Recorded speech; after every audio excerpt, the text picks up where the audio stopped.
Grandpa, can you please tell me a story? Of course. Did you hear the story about Orpheus, a Greek myth about a musician who descends into the underworld to reclaim his dead wife? No, I haven't heard of it yet. Can you please tell me more? There were nine goddesses called Muses, born out of Zeus and a titan named Mnemosyne. Each muse presided over a different art or science. Calliope, one of these sisters, was the inspiration of poets and musicians. She was the mother of Orpheus, a mortal because his father was one, and gave to her son a remarkable talent for music.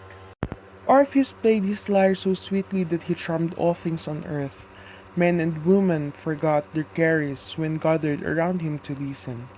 Wild beasts lay down as they gathered around him as if they were tame, entranced by his soothing notes.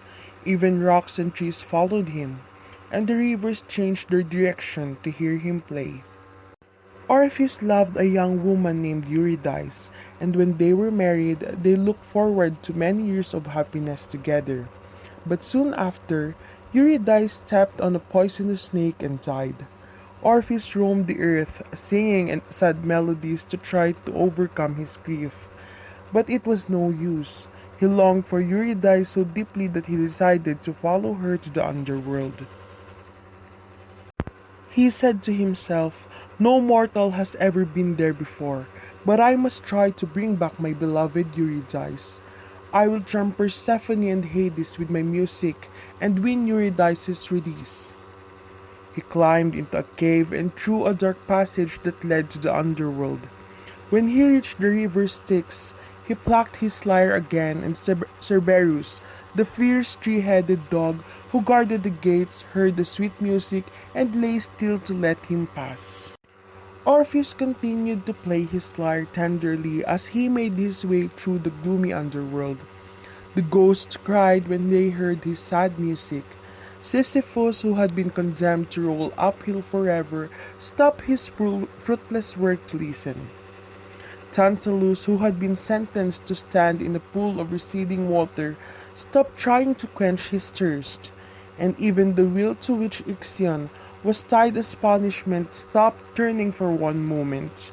At last, Orpheus came to the palace of Hades and Persephone, king and queen of the underworld. Before they could order him to leave, he began his gentle song pleading for Eurydice. When stern Hades heard Orpheus' song, he began to weep. Cold Persephone was so moved that for the first time in all her months in the underworld, her heart melted.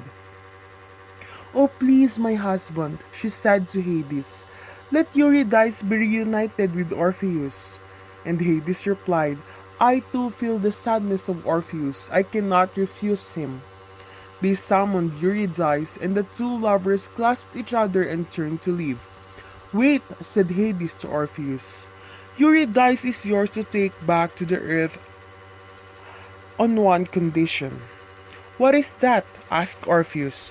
"She must follow you, and you must not look back at her until you are on earth again." "I understand," said Orpheus, "and I am forever grateful." Orpheus and Eurydice left the underworld and made their way through the dark passage that led to the upper world. At last they reached the cave through which Orpheus had descended.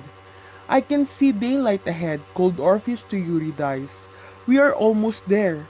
But Eurydice had not heard him, and so she did not answer.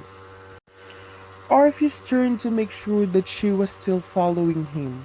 He caught one last glimpse of her arms stretched out to him, and then she disappeared, swallowed by darkness.